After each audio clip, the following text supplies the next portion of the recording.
Kalau mau sehat tubuh kita, maka perbaiki jantung. Pertanyaannya, jantung itu berbagi dengan apa?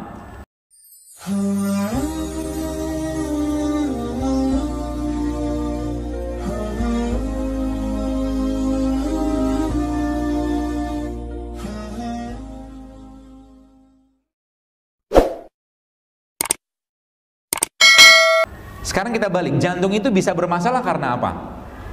Oke, nah jantung bisa bermasalah secara fisik, ya. Sebenarnya pastinya karena produk makanan. Produk itu adalah produk yang berhubungan dengan minyak-minyakan terutama. Ya, jadi kita mengenal beberapa jenis minyak, ada namanya minyak atau asam minyak yang mengandung asam lemak tak jenuh, sama minyak yang mengandung asam lemak jenuh. Ya, jadi asam lemak jenuh sama asam lemak tak jenuh. Yang jenuh apa? Seluruh produk-produk yang dimasak dengan menggunakan minyak kelapa, minyak goreng seperti itu. Itu lemak tak jenuh semua. Dan yang paling membahayakan sebenarnya justru malah kalau minyak itu sudah mengalami oksidasi tingkat tinggi, yaitu minyak yang berwarna hitam. Enak nggak rasanya? Enak. Ayam, bebek digoreng pakai itu buena empol, Pak. Ya, tapi bikin masalah sebenarnya, ya, karena sudah mengalami oksidasi yang terlalu berlebihan. Oke, terus solusinya apa? Solusinya apa? Ganti saja minyaknya, ya, ganti saja minyaknya dengan minyak yang bermanfaat buat jantung, dengan minyak yang bermanfaat buat jantung, tapi kandungannya beda. Yaitu apa? Minyak-minyak yang mengandung asam lemak tak jenuh. Kalau bahasa nutrisinya unsaturated fatty acid, ya. Apa salah satu contohnya? Banyak contohnya, Bu. Saya berikan beberapa, saya bawa, karena kalau dibawa contohnya Anda mudah-mudahan bisa langsung ingat. Yang ini pertama minyak biji anggur, grapeseed oil. Ya.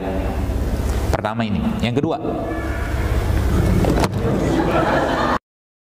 Ya.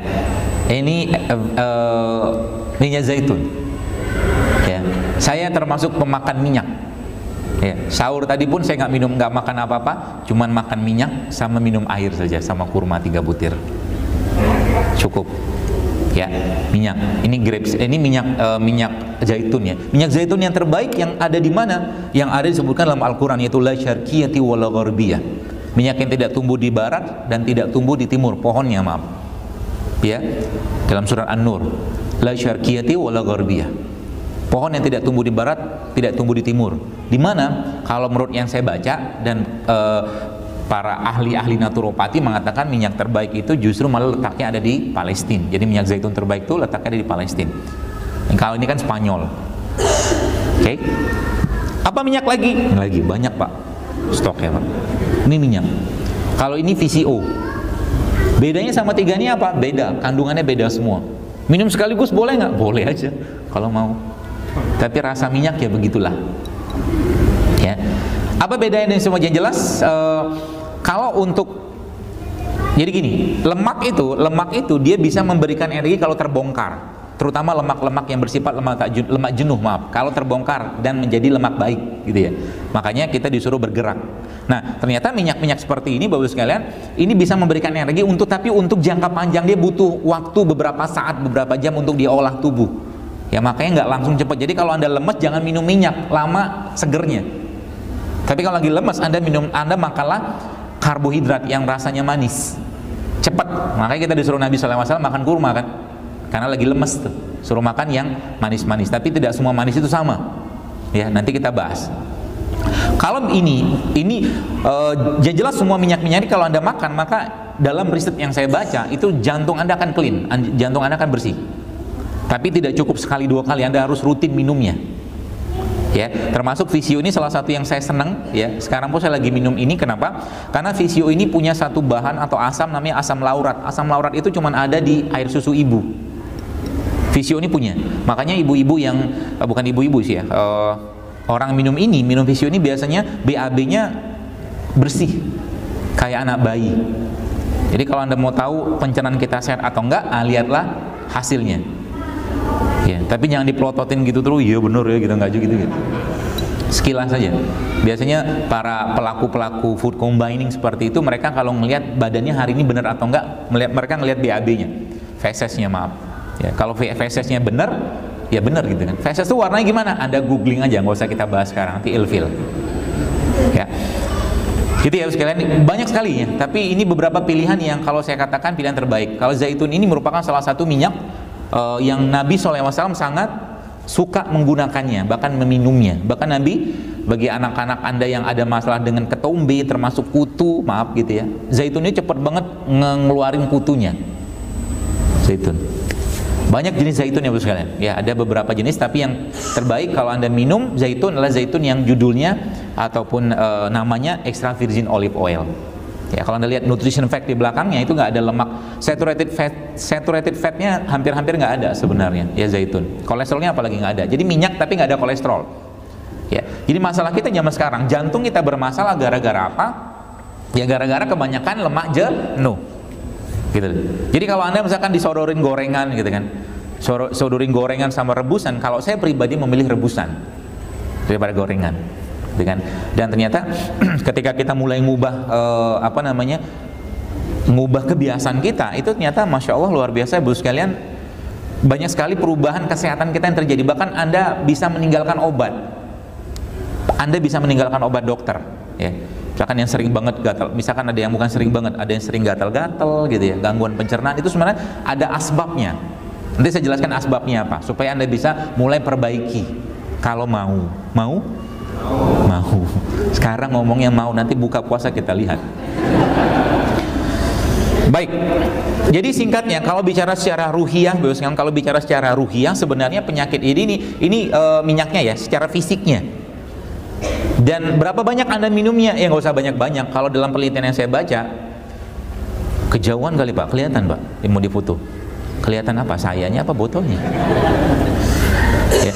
Jadi kalau Anda mau minum berapa banyak? Ya sebenarnya tidak ada dosis standar. Tapi kalau dalam penelitian itu sebutkan bahwa 1-3 sendok makan sehari, jantung Anda akan clean. Yang pertama, yang kedua pencernaan akan bagus. Terus juga saya pesan kepada Anda yang sudah mengalami konstipasi atau susah buang air besar.